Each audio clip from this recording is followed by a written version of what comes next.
And that's why I have like a long list of firsts, like, oh, first at Staples Center, first guy to play the convention center, first guy to play SoFi, you know, first DJ at the Super Bowl. I've landed at shows that have been very important and been on the text thread with my touring party and been like, I'm sorry, I don't know what I'm doing tonight. Shut down Hollywood Boulevard, cops came after me. I've DJ'd something around 5,000 shows. What's up, Lightweights Podcast? My name's Joe. Today's guest, one of the biggest EDM artists in the world, KASKADE.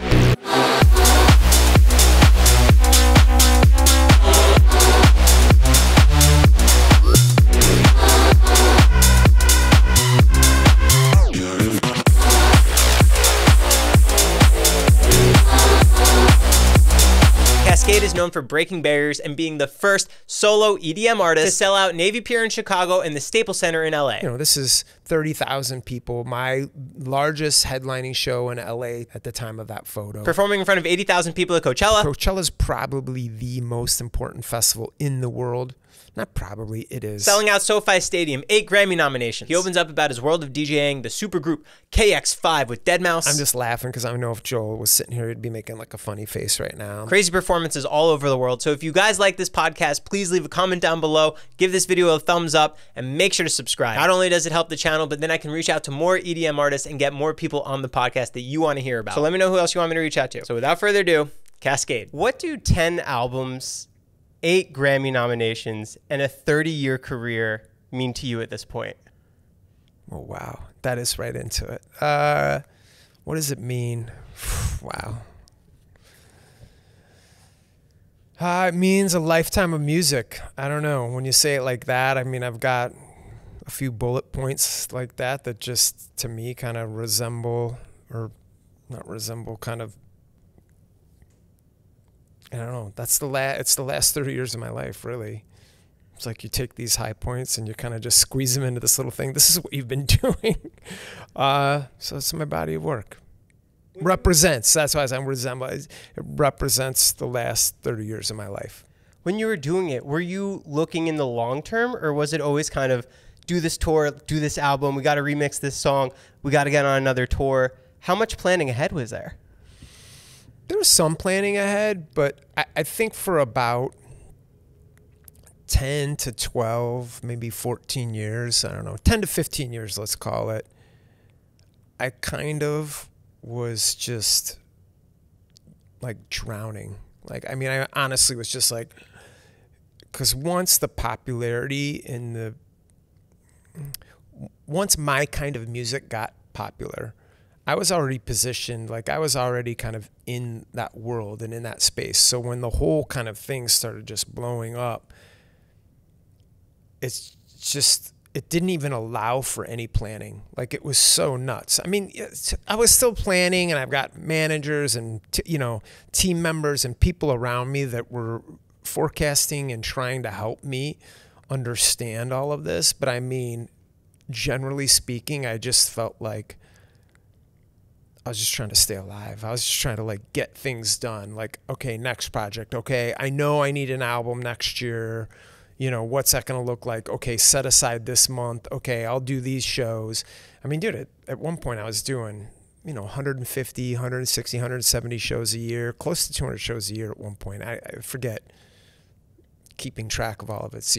I look back and I'm like, oh man. And that's not even just the U.S. You're going to different countries. Oh, yeah, flying all over the place. I mean, dude, at the beginning of my career, yeah, it was like back and forth to Ibiza during the summer. It's like 3 or 4 European stints during the summer, because in the summer, Ibiza is a big deal, and there were so many more festivals in the summer season in Europe than there was compared to America. Then things started kind of happening in America, fortunately, for me. I mean, that worked out really well for me and my life and everything, because I'm married, I have 3 children, I had a lot going on in my personal life. So I was trying to balance that with touring. And the fact that America really kind of started having its own scene worked well for me, because I probably wouldn't be able to continue to live over here, because I was just going over back and forth so much that I was like, okay, what am I going to do here? How do I do this? Like, because it just takes so long to get over there. It's a whole day just to get over to Ibiza, you know, play one show and then I'd play a couple around it. You know, we'd anchor it with 3 or 4 shows and then I'd come back. But it just was really hard, extensive traveling. That gradual growth to performing in front of 50,000 people, did you see it before your eyes, or did it kind of just hit you out of nowhere? You're like, hey, we're doing this. I think I was so focused on what's next. I didn't take a lot of time to kind of like enjoy the moment. If I was to like go back and talk to myself 30 years ago, I'd be like, hey man, enjoy the ride, which I did to some degree just because it's all, the industry I'm in is fun, right? Like I write dance records, like I write, you know, fun music. So all of it's fun, right? But I think I would have told myself to just kind of relax and enjoy it a bit more. I forgot what I was going to say, but all of it was, you know, rowdy, raucous, somewhat unplanned, kind of planned, you know, shooting from the hip, making things happen and work, you know. What's so interesting about your artistry too is it's just you. And you take your music with you. You don't really have bandmates or anyone else to really consult with. Traveling so much, who was part of your team? Did you make sure that you had good people around you for that team so that you could enjoy it on the ride? Okay, I want to go back to the previous question because I think, and then I'll talk about life on the road because that's an interesting subject. The previous question, did I feel like it happened all of a sudden? It was my career kind of trajectory was very, very gradual. It's like this really slow burn. But I do feel like in 2007, 2008, 2009, there was just this general uptick that just, whoa, things kind of got bigger and more serious. Was that the scene or was that you? It was the scene, but I was already kind of at or near the front of the American scene, right? A lot of Europeans were huge and doing big things, like Tiesto played this, you know, amphitheater in, you know, some European city, and, you know, 25,000 people were there. And it was just like, what? You know, we're hearing that in America, and a big night for us was like 1,000, 2,000 people, you know, like, wow, whoa, this guy's playing like a sports arena? Like, is it going to get to that level? And I'd sit and talk to my manager. I'm like, I think it's going to get there. I think like this is going to happen. I think this is coming this way. Like I could see the interest. I mean, it was still a little bit of kind of a hope and a dream type of thing, but there were moments along the way where I was like, whoa, this is nuts. This is actually working on a bigger level. This is more than me just like getting lucky or writing a song that resonates. This is like so many things are just kind of coinciding all at once, and like it's exploding.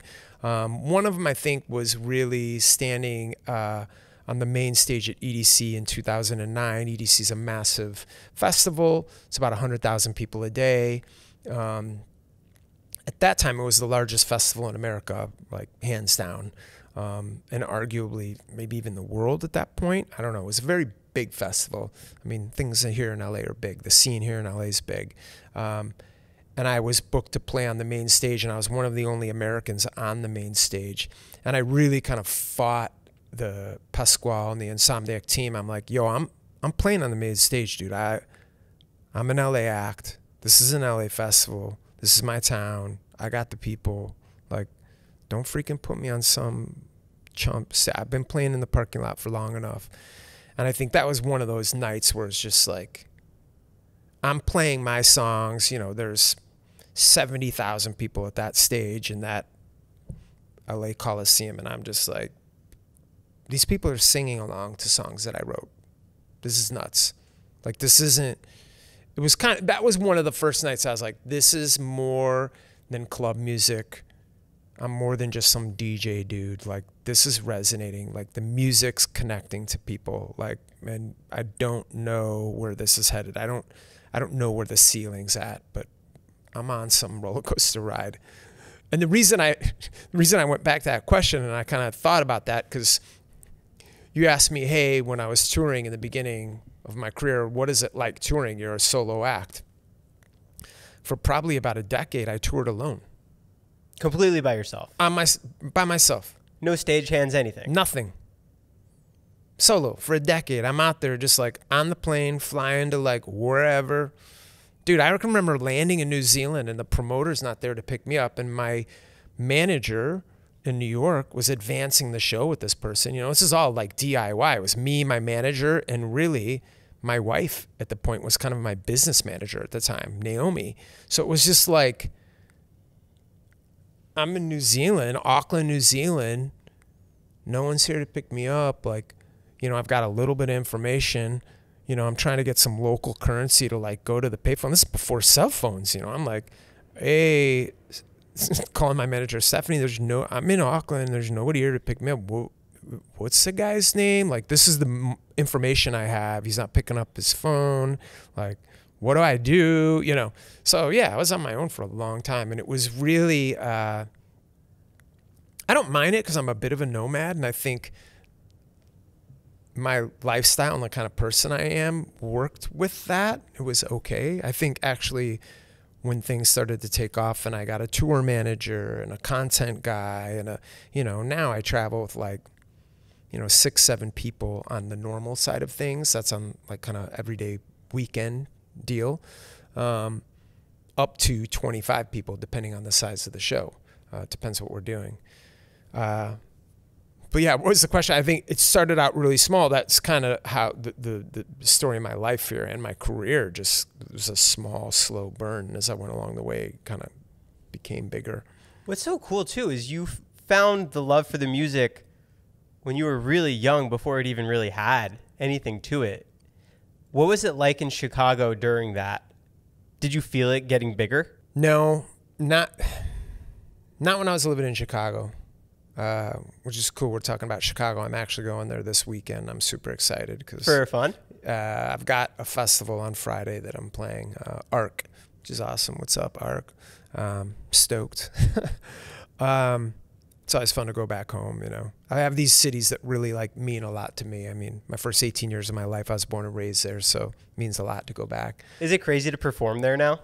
Yeah, it is. It still is. Dudes from my high school come out, it's still crazy. I think it was a lot crazier 10 years ago when that initial wave was happening and I was playing, I headlined Perry's stage for the first time in Chicago and, there's 60,000 people at that stage. And, this is 10, 12 years ago, 14 years ago. And it's just like, my friends are like, Raddon actually made this DJ thing work? This is nuts. Like, what? These people know his music, because they just think of me as this dude. And this, it's not, music's such an interesting thing because in electronic music, it's still kind of, we're on the sidelines a bit. So I think a lot of my friends are like, yeah, man, how's that music thing? You all right, dude? I see people I haven't seen for a while. Like, you good, dude? You all right? You need some help, kind of thing. I'm like, nah, dude, I'm good. Got a house in LA, like things are okay. They don't know because we're not pop culture really. We're kind of on the fringe. Why do you think that is? I think there's a lot of reasons. I just think the scene in general is fringe. It's not mainstream music really. And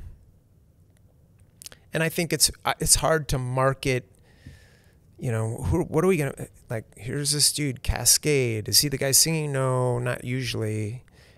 I just think the labels have always had a hard time, like, putting a box around what it is. Do you write the music? Well, yeah, sometimes I wrote this song and then I produced it as well.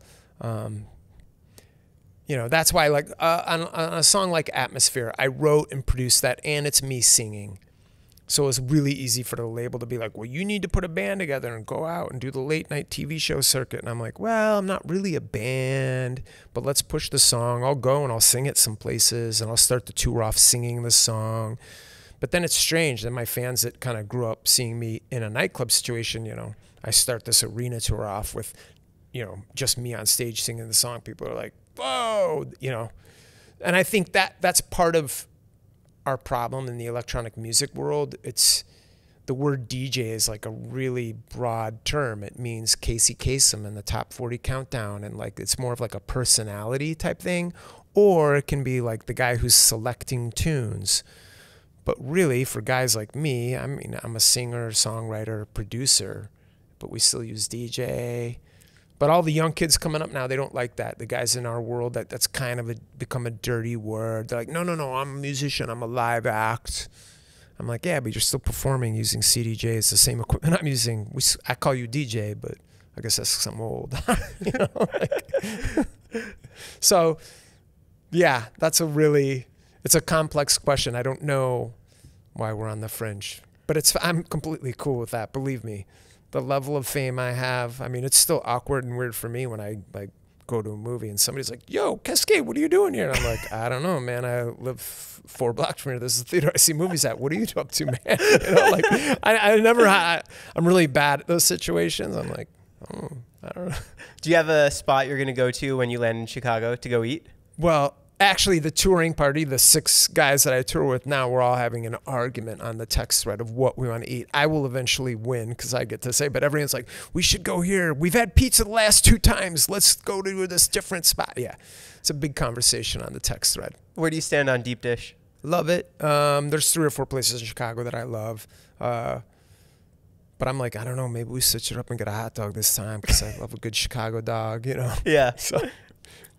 Do the demands from the industry ever get overwhelming? Yes. All the time. I think, oh, man, I shouldn't smile and talk about it, but I think it's a really tricky, and I don't think it's just music. I think people in creative industries are hard, or people who are running their own businesses. Because it's like, okay, cool, I can sit in my studio here and write a song, and that could take a day or 2. But then I need to spend 37 days making content promoting that song. It's like, wait, man, I didn't sign up to be like a content creator, or like, you know, I don't want to be some guy online trying to convince people of something. But we know now how important that is. So it's something I've had to, you know, make adjustments with my life. Like, okay, because, you know, nobody cares if you write a really beautiful song and then just put it under your pillow. Like, you're not going to share that with anybody. So it's hard. You kind of have to, you know, you have to make something and then go out there and kick and scream and shout and tell people that you made it. And then you got to go tour and do that. I think in the early part of my career, it was cool because, you know, I'd make music and then I'd go out and I'd just really hit the road hard. And that's how I told people about it. You know, pre-social media, I would just get out there and like play shows, go to Indianapolis, go to Miami, go to, you know, whatever, Dayton. Like it just hit all these cities and play to 1,000 people, play to 500, play to 2,500 people, and just like play my music, play my music, play my music. And, you know, the growth kind of happened that way. It was very, you know, grassroots. Word of mouth. Word of mouth, yeah. Like, wow, this dude Cascade rocked it. That was amazing. You know, the next time I went there, there's 400 people at the, you know, more at the show. It's like, okay, bigger venue, and it just kind of grew from there. But I think now it's really kind of, we're in this age of influencers being really, really important. Doesn't matter if they're musicians or DJs or whatever. Like, you've got the eyeballs and the ears. Like, hey, we can make you into a musician, you know? Which is cool to be a producer, because I'm kind of like, hey, that person's got a really big following. I could help them make a cool record. We want to collaborate? I mean, and I don't think there's anything, like, people in my industry might watch that and be like, oh, what an opportunist. And it's just like, I don't know, it's just kind of playing the game, you know, finding where you fit in that. If you're not comfortable with that, then don't do it. You know, I don't know. What do you think is your strongest suit? Is it songwriting, producing? I spent a lot of time thinking about this, because if I'm to have like a real conversation here, I think probably, I think for most of my career, I would be the guy arguing that performance, DJing, the actual performance of DJing, that kind of craft, because that's what I've logged probably the most hours into. Is that something you love the most? No, not necessarily. I think my love is kind of spread out equal across the studio and time on the road and performing, because I really like being creative and sitting and crafting and writing a song. But the reason I say I think that answer changes with time, because now I look across all the platforms that stream my music, and I probably have something like, I don't know, 25, 30 million people every month that are listening to my music. You know, okay, 5 or 6 million of those are on Spotify, another 5 or 6 million on Apple, another 5 or 6 million on YouTube or whatever. You know, you got all these different platforms out there. You combine that, it's like, I'm not playing to 30 million people in a year. No shot.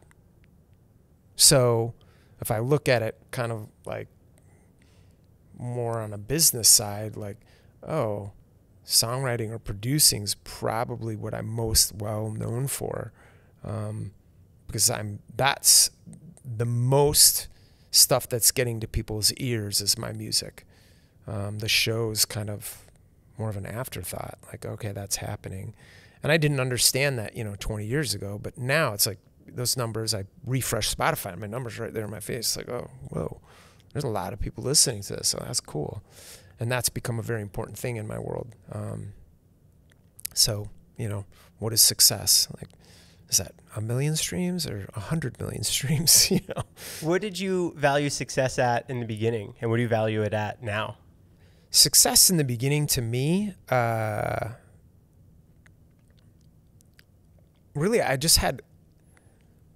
didn't have like lofty aspirations. I wasn't trying to, because in the beginning there was no fame component to this. Successful guys in dance music were making, $100,000 a year. And it was like, oh my gosh. So for me in the beginning, success was cool. I want to be able to live a comfortable life and be able to pay my rent and support my family. Like I want to be able to have and I wasn't no big lifestyle or anything. I just wanted to be able to, make my life in San Francisco. And, and then I was like, oh, San Francisco's too expensive. I got to get out of here. And the scene's happening in Southern California.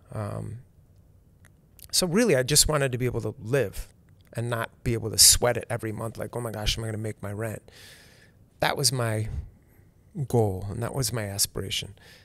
Then I think when it started to work and I was like, oh my gosh, I'm making money and I can buy a nice car, or like I can actually buy a house. I don't have to rent. Like, I can have these things. I think it became more, I could kind of step back and be like, wow, I really want to just make music that connects, that represents me and that connects with as many people as possible. The idea being not to connect, because I'm not needy that way, but more in the fact that I want to create stuff that I feel like really represents me, that I think's beautiful and that I'm proud of, and then do the work to make sure that it has the opportunity to connect. Because I feel like I always felt that in the beginning of my career, I was like, oh, I think people will like this music, even though it's a small little niche genre, 30 years ago. I was like, I think more people will like this. I love it. This is awesome. I think people are out there. The audience is out there. But anyway, that's kind of how it, in the beginning it was just like pay my rent. And then it was like, oh, cool. I just want to make great stuff and get it out there for people. When you're writing a song, are you chasing a certain emotion at a certain point? Yes.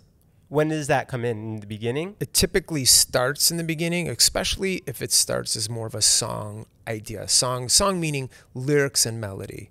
That's what we'll refer to song as in this conversation.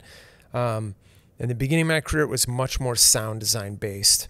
I'm not a traditionally trained musician. I grew up singing, took some piano lessons, gave my mom hell about that, and was always the worst kid and quit the fastest. And my family thinks that's hilarious. Everybody took like 3, 4, 5, 6, 7 years of piano. I was like 6 weeks or something. I was like, I hate this. When did you switch to drums?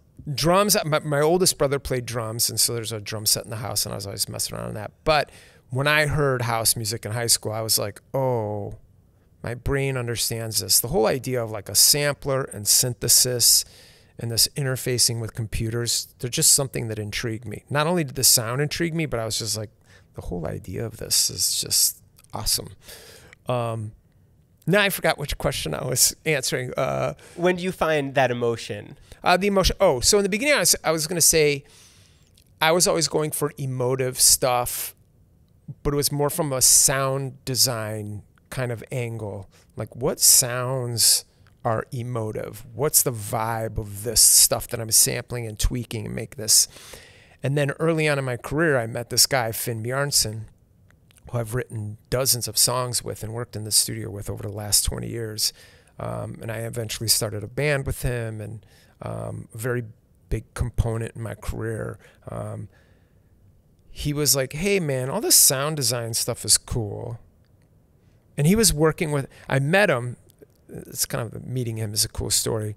A band called me up and they're like, we want a remix. And you're like making these dance records and stuff. And he was the engineer and one of the producers on that record.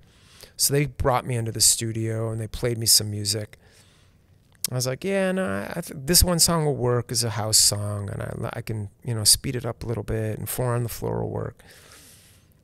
And so I became friends with Finn because he was sitting in on the session and he was intrigued with what I was doing, because we're both like studio nerds. And I was like, okay, I see you, dude. But he sat me down after those first couple of sessions and was just like, dude, sound design's cool, but writing songs is really cool. And he's like, I think, you know, combining these two worlds with where you're at, because you're coming from such this like rhythm-oriented world. He's like, dude, putting words and melody to this could be really powerful. And I was like, all right, let's do something. And he was a great songwriter and kind of mentored me as a songwriter. But really, I understood the importance of that. And it all happened at like kind of a really cool moment in my career. I was in San Francisco, new to the city, and the sound that was kind of emerging in the underground back then was kind of this like new wave of deep house. Miguel Miggs, Naked Music, Own Records, Pedal Pusher, Naked Music the band, Solstice the band, Portishead the band. It was all kind of like this vibey electronic stuff that was more soulful, and I could see how songwriting was a big element of this sound, where before that I was this kid from Chicago. It was all just very sample heavy, like regurgitating old disco records and making them sound new and fresh. So just that exposure to this new sound and then kind of having that conversation really kind of just opened my mind up. And that's really was the genesis of KASKADE. Like, oh, okay, it doesn't just have to be about cool rhythm and cool sounds. I can say something with this. Okay, all right. And that's when I was like, I should come up with a project, call it something, come up with a name, and like make it more, just more musical than what I had been doing before prior to that. Is it true your wife thought the name KASKADE would make people think of it as dish soap? Yeah. She totally kind of shrugged it off. She was like, yeah, it's cool, but you know, it's a dish soap. You know, I think she's just like bringing it to my attention. And I was like, oh yeah, it is that. It is a dish soap. All right. And I'm like, oh, I'll just spell it differently. It's fine. You know, internet was still kind of newish. You know, I'm like, oh, to get the URL, I'll probably have to change the spelling anyway, you know? So I'm like, oh, K's are cool. That'll work, you know? Is that when you realized to put your own songs into your set to get people to come to the shows more? I would go see a DJ, kind of like how the Chicago kids were thinking of DJs. These guys that were super selectors, playing records that you never heard of, you know, curating something very specific. That's how I thought of DJ, not, you know, like a Saturday night host on the radio. So these guys that were curating and very technical on the turntables, that was where I'm just making sure we're using the word the same. So I was going to see these guys, and I was buying some of their music. And in the beginning, a lot of these guys were just doing remixes or re-edits. Danny Krivit, David Morales, you know, these guys were doing edits of songs and remixes of songs. It was very early in remix culture. And what was kind of cool is you'd go and hear this like really curated set of like these interesting, weird records, but then in the night, he kind of would pepper in his one or two big remixes or songs, and you'd be like, whoa, and everyone would kind of hands in the air, and that was the moment. So in the beginning, my idea was, cool, I just need to have a few of these songs here and there, and I need to get in the studio. That's because studio gear was so expensive and out of reach for most guys. Back, you know, in the 80s and 90s, dude, you would rent a studio to go help execute some of these musical ideas you had. You didn't have a laptop in your house that could pull up 24 tracks and you could edit stuff. That didn't exist. You know, this is like, you got to rent a studio and pay X amount of dollars per hour. So like, you had to have, things had to be working to even get to that point. So for me, my career kind of coincided with the equipment getting more accessible. Yeah, it was affordable. It was like, okay. I mean, you still kind of had to have some money, like drum machines and synthesis. I still was like saving to buy my first DJ setup, to get my first drum machine, to get my first sampler. I mean, this stuff was still expensive, but it was doable. And that's kind of, this is early on. I just moved to San Francisco. I was like, man, so guys like me in my world, they never had albums. They were just doing these one-offs and remixing this, and you know, it was just kind of like 12-inch culture. You'd buy the 12-inch on the backside. Oh, there would be a Francis Kevorkian remix of U2. You know, he's a big New York producer, originally New York via Paris. And that's kind of what the culture was, you know, B-sides and rarities and whatnot. And that, but when I got to San Francisco, I'm like, I got enough of a studio and I have enough ideas. I think I could put an album together. Wait, what? And that's really the beginning of this transition from DJ to artists. I think most of the kids who see me today and they think of me today, they don't really necessarily think of me as a DJ. It's like, yeah, 10, 12, 14 albums later, it's like, oh, this guy writes and produces his own music. You know, and you show up to a show and it's like, yeah, I still pepper in the cool stuff that's happening because I think that's kind of the cool flavor of electronic music. But really, the majority of my show is me playing songs that I've either written, produced, or remixed, or all of the above. How hard is it for you to curate a set list at this point? It freaking sucks. 10 albums. There's no way you can make everyone in the crowd happy. It's terrible. It's so hard. Making a set is, dude, I'm glad I get to say this out loud here. It's terrible. And I keep telling my content person, I'm like, dude, we got to make a meme of me like sweating or somebody who's confused and sweating. And I think what it should say on it is, you know, here I am preparing a 60-minute festival set looking over 30-year discography. Like what? You know, what am I, like I'm actually a bit panicked. I have 2 sets coming up in Chicago and I'm like, this whole week, I'm like, what the hell am I supposed to play this weekend? Because, like, it's always this battle. I've got guys that have discovered, fans that have discovered me, you know, in the last 3-4 years that are like, yo, you got to play this, this, and this, you know, the new stuff. And then I've got some dude who's been listening to me 20 years, like, I can't believe you didn't play It's You, It's Me at the show. I'm like, dude, that song's 24 years old now. Like, I don't know, it didn't fit the vibe. Like, you know, it's just this really kind of delicate balance that I'm always trying to find. And then also satisfying me, like, if it was me, I'm like, and listen, it is a very self-indulgent kind of discipline. You're up there, I'm alone. I can call an audible anytime I want. Like, I don't answer to anybody. Yeah, the light guy's going to be pissed or my video guy's going to be like, seriously, bro? I haven't heard half that music. You know, yeah, and I do have those discussions all the time after the show. Guys are like, what? You went off on some tangent, bro. Like, when are you going to, like, give us some of that music? I'm like, oh, I don't know, dude. I just kind of went down that rabbit hole and I just got in the zone. Sorry. They're like, well, the show looked like shit, man. You know, what are you doing, dude? I'm like, they don't get that mad with me. I'm hyping it up a bit. I mean, I'm the one who pays them, so they can't get too pissed at me. But it's hard. It's really hard because I'm always trying to just walk that line. How many days before do you make the set list? Do you do it on the way to the... I don't. Definitely not days before. No chance. No shot. It's, dude, I'll literally be in the car with my laptop sometimes. Dude, I've landed at shows that have been very important and been on the text thread with my touring party and been like, I'm sorry. I don't know what I'm doing tonight. I'm really sorry, you guys. Roll with me. I want to play harder and darker. I'm angry. That's the headspace I'm in.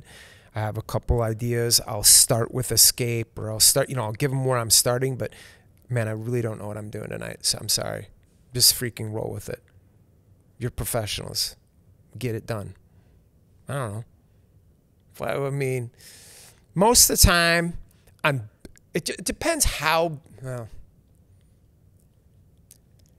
if it's my headlining show and it's like, whatever, 30, 40,000 people, I try and give them a heads up like, yo, this is everything I intend to play a week in advance. But dude, there's not very many of those. I just don't do well like that. But like the SoFi Stadium show, let's use that. Or this Coliseum show. There's a picture right behind me. You know, this is 30,000 people. My largest headlining show in LA to date at the time of that photo. I wanted it to be very curated, the show, and I was like, look, we need specific looks, and I had paid my content guy a lot of money to make some specific content to go with specific songs. So I gave them a set list probably about a week in advance, and I stuck to it 70-ish% of the time, which is cool. They can flow like that. Are you nervous before a show like that? A little bit, within reason. I'm not like, because when I'm prepared like that and I've given them a set list, I'm like, I mean, I could DJ in my sleep now. I mean, I've DJ'd something around 5,000 shows. I actually went and did the math a few years ago because somebody asked me that. I'm like, I don't know. And I went back and did the math. And then I saw him later at dinner. I'm like, hey, I think it's around 5,000. That's impossible. I'm like, what do you mean? He's like, 5,000. He's like, let's do the math. I'm like, okay. That's a crazy amount of people. It's a lot of people. It's a lot of, and I think back to it again, because you probably have some people on here, what's electronic music? What is this? Listen, that kind of thing, a DJ, how people thought of DJs maybe 10, 15, 20 years ago are not showing up for that. I'm not just like throwing a party, you know, come dressed like 007. Like, it's not a theme night. It's not. People are showing up here because they want me to hear. They want to hear me play 4 a.m. They want me to play I Remember. They want me to play Escape or Disarm You or big songs that I was really involved with. They're waiting for those moments. So I mean, I think the thing that gets most understood about our world is the fact that people are really locked into these big songs that I'm associated with. Either I wrote them or produced them or remixed them or whatever that is, but there's that association.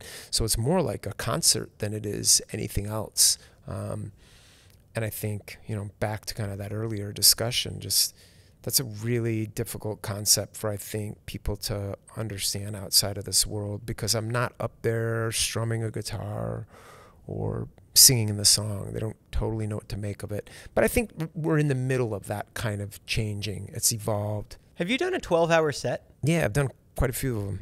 How does that work? It's long. You know, when I was younger, it didn't seem like that big a deal. The first really long set I did was in Toronto. Oh my gosh, I'm flaking the name of the club now, which is terrible because I was just in Toronto and we're all talking about it. It'll come to me. But the DJ booth at that particular venue was awesome and it sounded amazing. It was really comfortable. And that venue kind of lent itself to, it was an after hours thing. Like, it started at midnight and went to like, you know, 5 o'clock the next night type of deal. So it came time for my plane at 8 a.m. You know, I'm like, I got to leave. You got a 9 o'clock flight or whatever it was. And I was like, bro, I'm not done. This is like, and what's kind of cool, those guys were set up and ready for that because they would like order you food that you can kind of eat while you're doing the show. And back then, playing longer records and doing these things, it was all fine. Now it's a little bit harder, the attention span. We're in the TikTok generation for sure. Like, I play a lot of records in one night now, so I'm going through stuff quicker. I think the show you're referring to in 2012 was 2011 into 2012. I was like, oh my gosh. It's when social media, I loved Twitter back in the day, or X. I was like, going into 2012, I'll play 12 hours. 12 hours for 2012, you know, and I hashtagged it something, and, you know, it became a thing, and everybody showed up, and I started at midnight and played till noon the next day. It's crazy. It's crazy. My legs were sore by the end. Speaking of Twitter and X, you put out a tweet and got 20,000 people to Hollywood Boulevard for a concert. It did. What happened there? madness. I got in a lot of trouble. It's when social media was super new and Twitter was very new. I think the day that I was sending out the tweets, I only had 10,000 followers, which at the time I was like, this is insane. 10,000 people are listening to me on this. This is crazy. I had scored a movie, or helped score the Insomniac thing.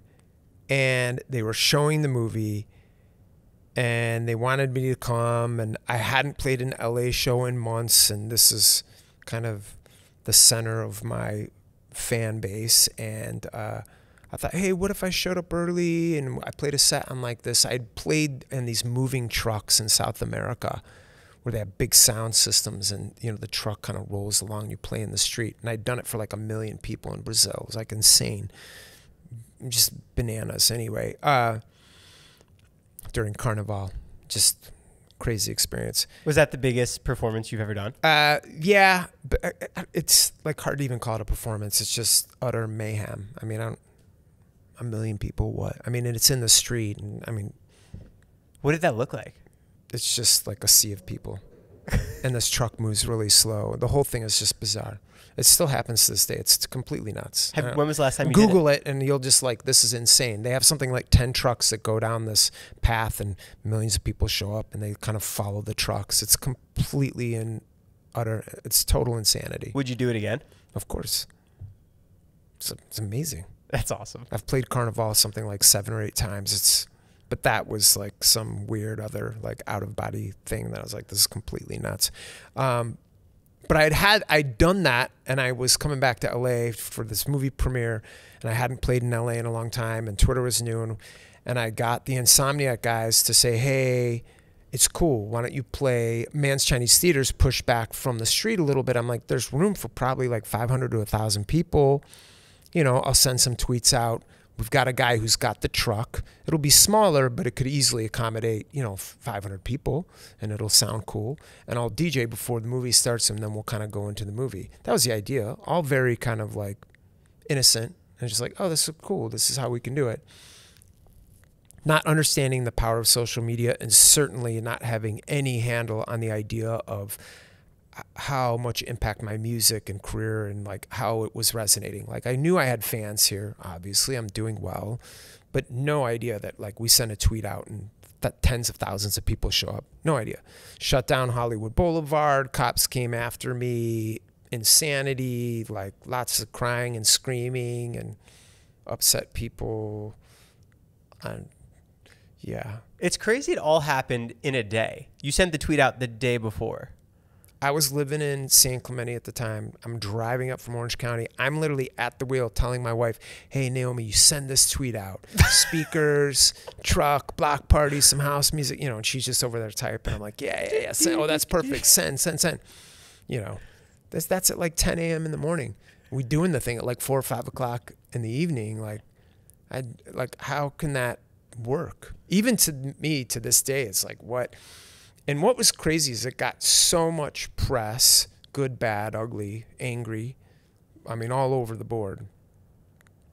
I think at that moment, a lot of other musicians realized the power of that, because I think that idea has people have tried to replicate that many times over now. It's funny because I wasn't trying to get press, I was just trying to do something cool and fun to make the screening like interesting and fun. How does a collaboration between you, deadmau5, John Summit all come together? How does the writing in the studio work? Are you guys just sending tracks back and forth to each other? Yeah, I would say almost all of my collaborating has been as you would think. It's just like, hey, I uploaded it to Dropbox, the parts are in there, see what you think. Typically, it's like I work on an idea and I send it to Joel, deadmau5, and like, hey, what do you think of this? He's like, oh, this is cool. Send me the stems. Stems is like the broken out session, all drums, synth, effects, whatever, vocal. So it's broken out so you can easily manipulate it or add or subtract from it. But almost everyone I work with now, it's very rare that somebody's like, hey, I'm in town, I'll just come over here. And that does happen, but I think why that doesn't happen a lot is everyone feels really comfortable in their own space working. And then when you get in the same room, it's weird. Because it's weird to say to somebody like, hey, yeah, that idea is cool, but my idea is actually better, so let's do that.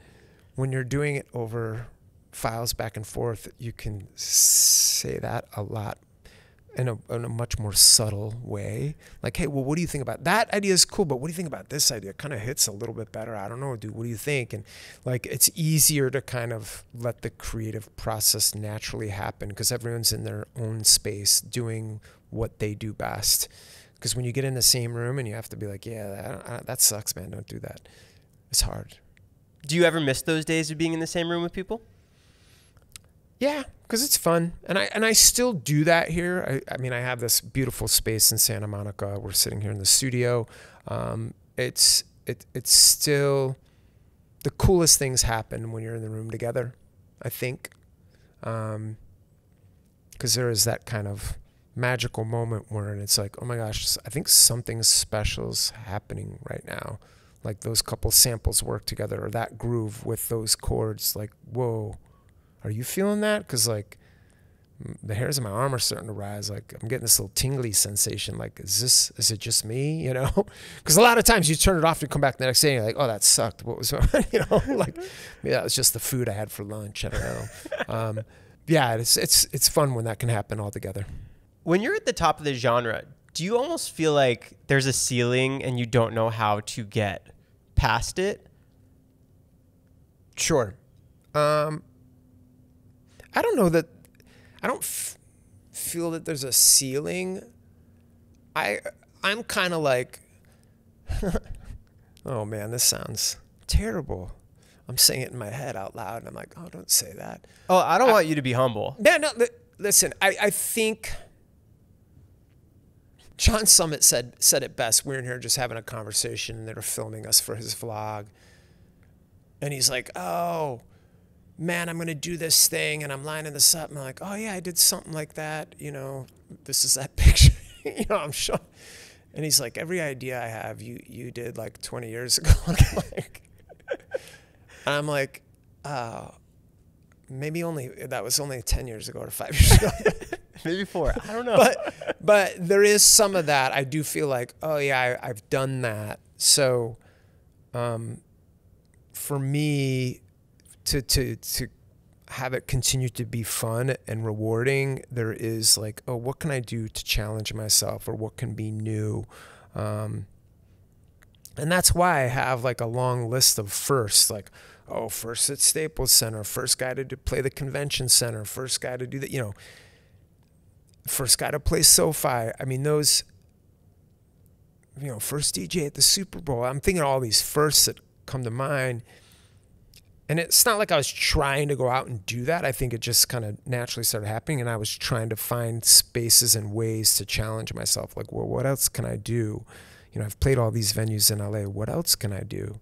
Oh, SoFi Stadium, they're opening a new venue. Oh my gosh, they want an opening act to be the first, you know, can you be the first guy? Like, of course I can. Yeah, let's do that. So I think it's kind of presented some really cool and unique challenges. But yeah, there's definitely that feeling like, man, I've done that. What else can I do? What else do I want to try? What else is on your goal list? I mean, there's really nothing on that list. But I would have said that if you were interviewing me 20 years ago, I probably would have said the same thing, dude. I would have been like, oh man, I've way surpassed. Right? Originally, my initial goal was to be able to pay rent. Yeah. So like, I've gone so far past what I thought initially this could be, that I think the fun in it now is kind of trying to find new and challenging things and kind of tackling that. Like, okay, that's scary.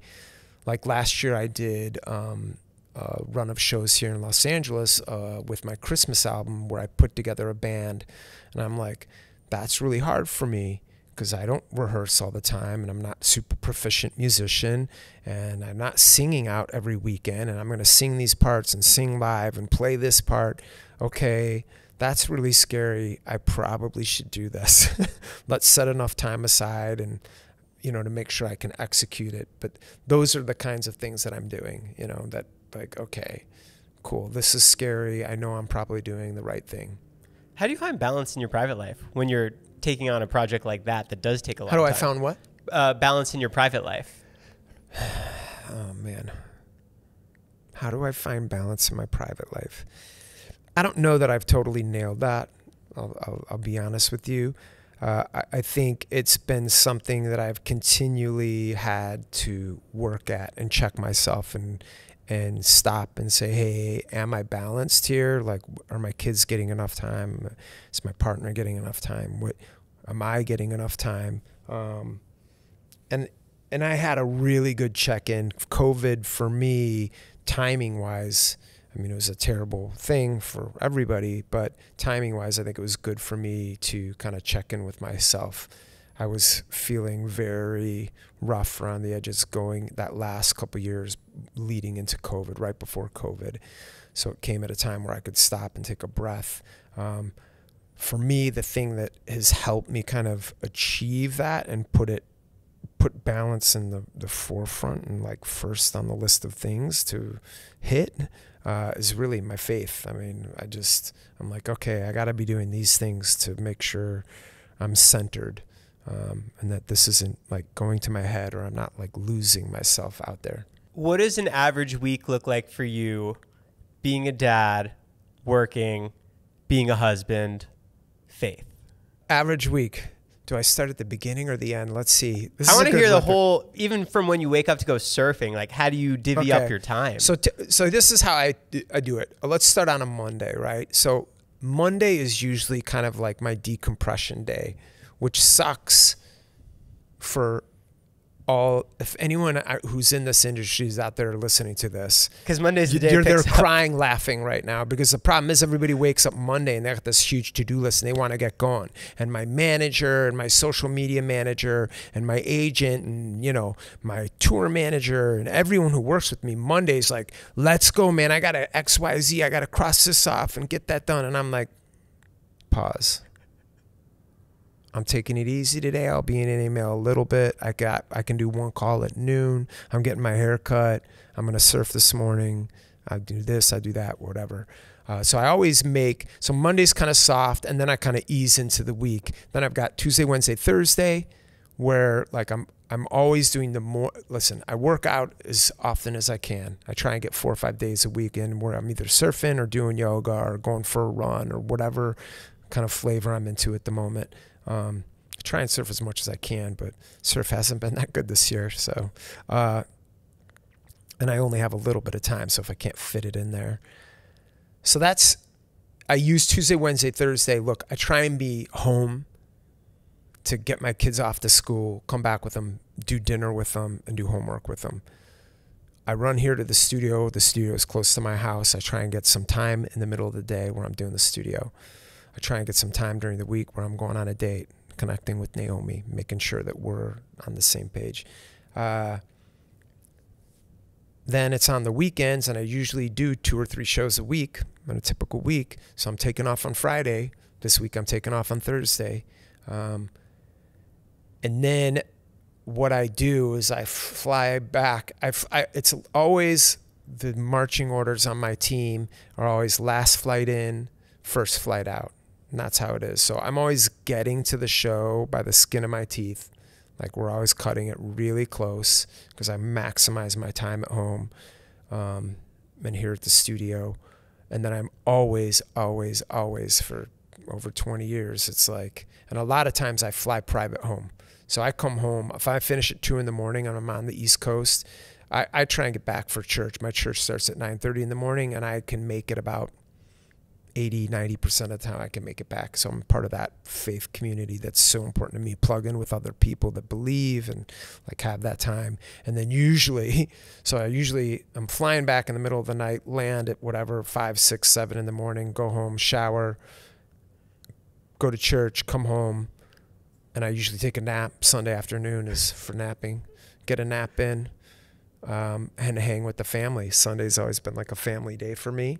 Hang with the family, do a big family meal Sunday night. And, you know, and I'm pretty beat up, but still get time with everybody. Help Naomi out, grill some steaks, whatever. And then start it all over again. You don't fly private to the show? Typically not, no. Eventually I want to retire one day. I fly private.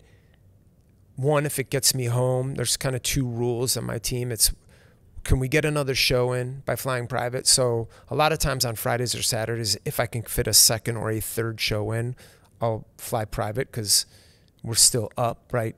Take out the cost of the private and we're still making money. So everybody on the team is making money. So it's very much a financial decision. Except for on that Sunday return flight. If a commercial flight can't get me back in time for me to make, you know, church, then I'll fly private. What kind of work goes into the main stage at Coachella? Let me say this. I'll go on record saying Coachella is probably the most important festival in the world. Not probably, it is. Who are we kidding? It is the most. It's such a tastemaker festival. And I don't know, maybe it's losing some of its cachet, whatever.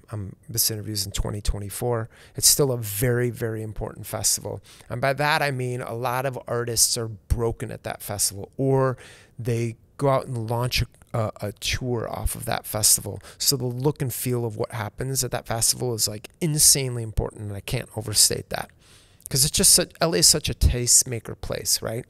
And there's so much industry here. So how much goes into that festival? An insane amount.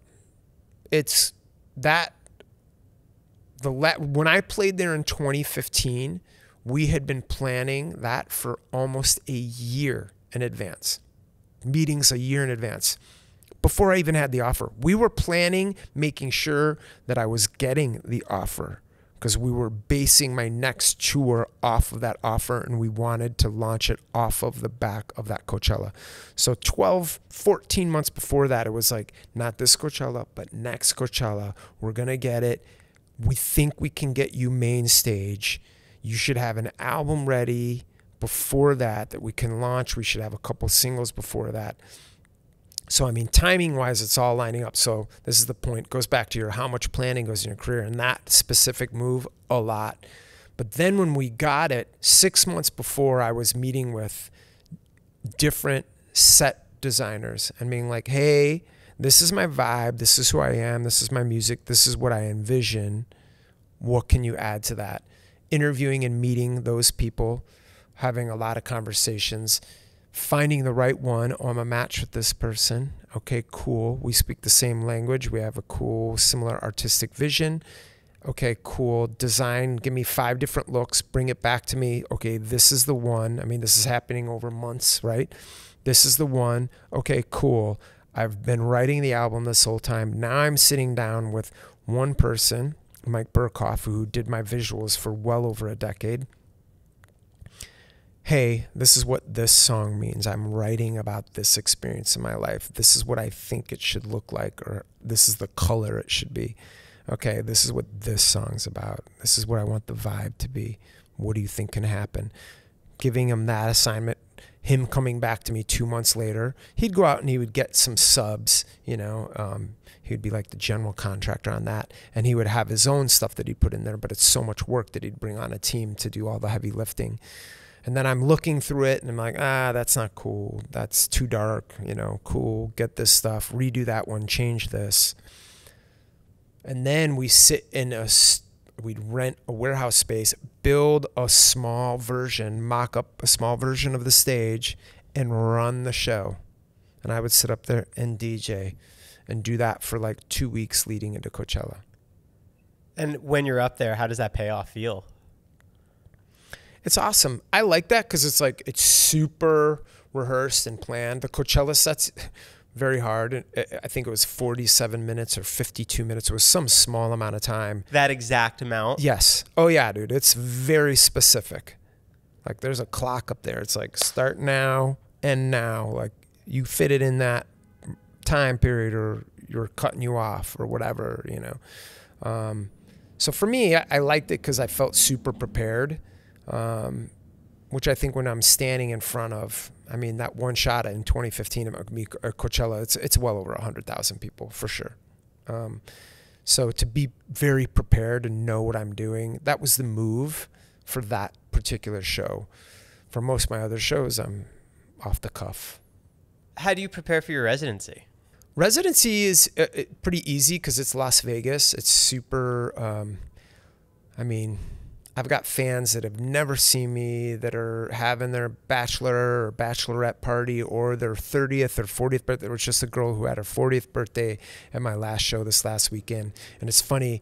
And I saw her on social media because she was just like so hyped and such an awesome fan and so cool and talking about, she saw me for her 30th. And then saw, you know, here she is 10 years later going to my 40th, and she was sharing pictures, and, you know, she was posting a lot, so it kind of was coming to my attention. Just super cool. So how do I prepare? I was going to say it's a more pedestrian crowd. A lot of Kaskade fans, but from all over the country because it's Vegas. People are flying in from all over the place. It's not just my Las Vegas fans. In fact, I'd say it's probably very few people from Las Vegas. So I feel like I have to do this mix of cool, my greatest hits, blended in with just, this is where kind of like the more of a traditional DJ side of comes in, where I play like a lot of just big songs, period. I mean, everything from ABBA to Van Halen. Like it needs to just, runs the spectrum. It's more of like kind of the traditional DJ set. So for me, I'm always, when I think of my Vegas shows, I'm always trying to be like, man, does everyone know that song? That's a really big song. What if I mashed it up or like edited, didn't edit, or remix of this and like made it fit my set? I'm always kind of like looking for stuff that I feel like would play to everyone. The Vegas shows are very kind of fun and down the middle. And it really is just like a parade of my biggest hits mixed in with other songs that I think are super fun, and it's not serious. It's a little less artistic. It's more about come and just have a good time. You like my records? This is a place to party and have a good time while listening to them. Is the travel routine for that just like easy fly in, check in the hotel, perform, head out? I fly private a lot to Vegas because it's so close, and I can fly in really late, and literally the plane just waits there. I fly in, play, and fly right out. It just waits for you. The guys just sit there and wait for me. Oh, they wow. like go into the airport and have a sandwich, and they're just there like, "How was it?" I'm like, "It's awesome. Let's go. Get me home." You know. How did KX5 come together? Joel and I have known each other for a long time, a really long time, and I would bug him every once in a while, like, yo, man, we should do something. You know, I remember it was such a huge hit. Move For Me was a big tune. I'm like, we should do something else together. You wanted something big, or was it just a one-off? Well, I think when he came to me, and when I went to him and I was kind of bugging him during COVID, and he's like, yeah, we should do something together. And then he was like, hey, I've got this one song, Escape, which went on to be a huge hit for us. He's like, I don't totally know how to finish it. He's like, I got a vibe going on. And I was like, oh, yeah, dude, this is hot. This is a freaking big record, dude.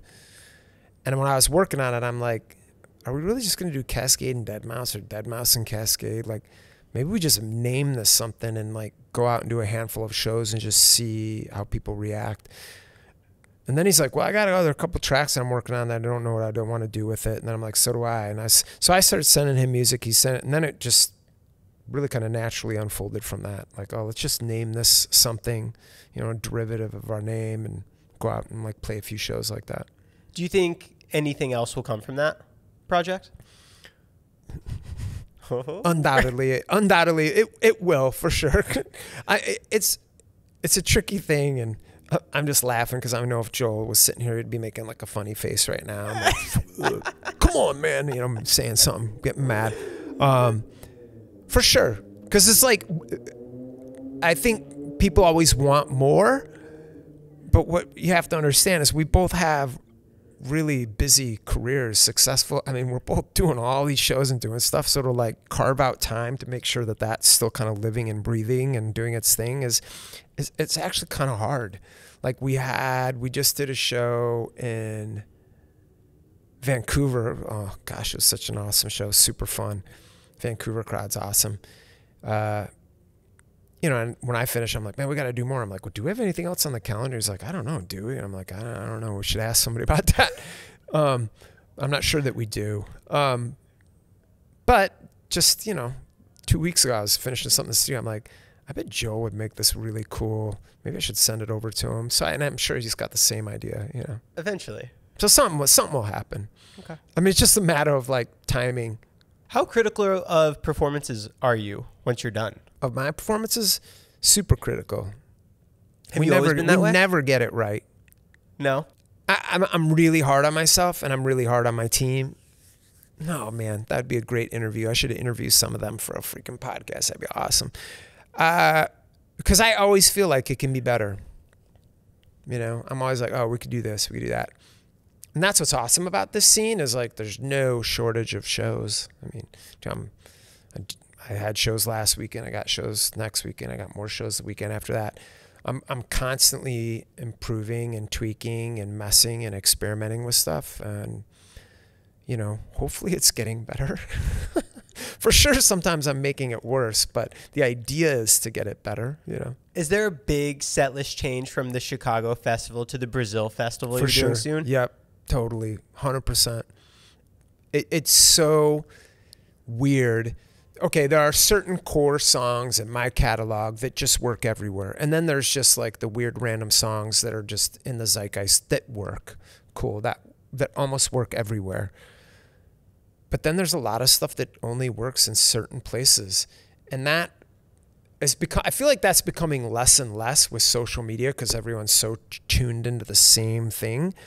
But it still holds true, where, yes, certain things just really work in some places and don't work in others. And it kind of drives me batty sometimes because I'm like, no, this record is huge. Why are they just standing looking at me filming this? Like, what? You should be like flipping out right now.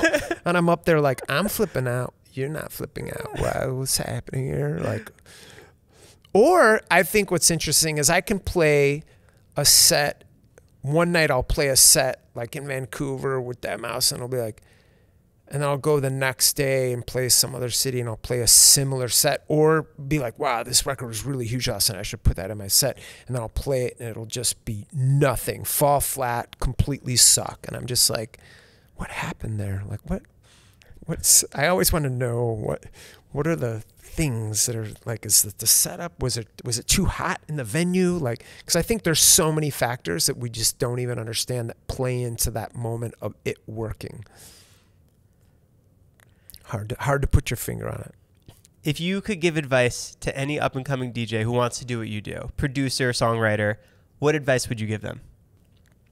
Advice, I would say, listen, if you want to have success in this industry, find what your natural inclination is. Is that songwriting? Is it producing? Is it performing?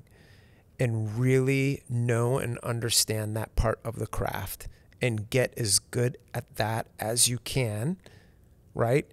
And just do it till like your arms fall off. Like, I don't know. You just got to do it and continue to do it. And get as good at that as you can. Then you need to shore up these other parts of your discipline and figure out where your weak spots are and then work on those and get them to be, maybe they won't be your strongest thing. Maybe you'll never be a great songwriter. Recognize that and work at it and then work with other people that help you become better at it. Because you need to be somewhat rounded. You can't just be a great DJ. I think that's really hard and very few people make it just being a selector. And vice versa. Very few people make it just being a really good songwriter, just being a really good producer. You kind of need to have a bunch of these tricks in your bag and have them in your pocket and be able to pull them out and use them.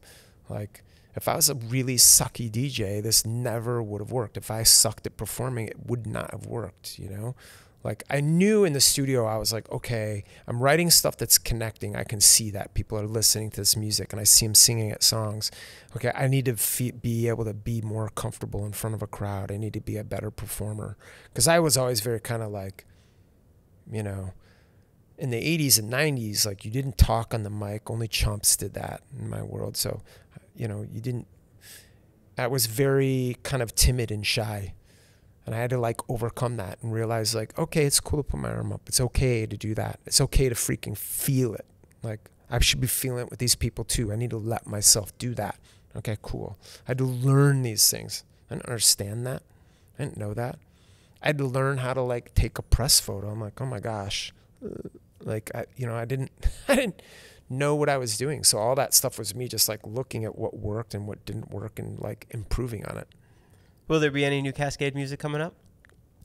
Yeah, 100%, for sure.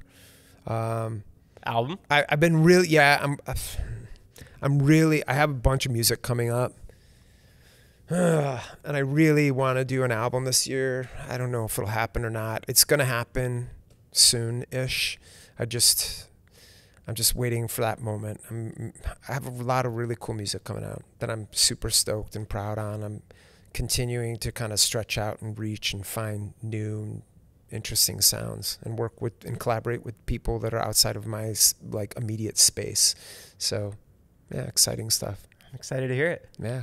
Ryan, thank you so much for your time. Yeah, thanks for having me. Guys, go listen to Kaskade. It's everywhere. It's right on. Lightweights out. Thank you so much. I told you I talk, dude. No, I love it.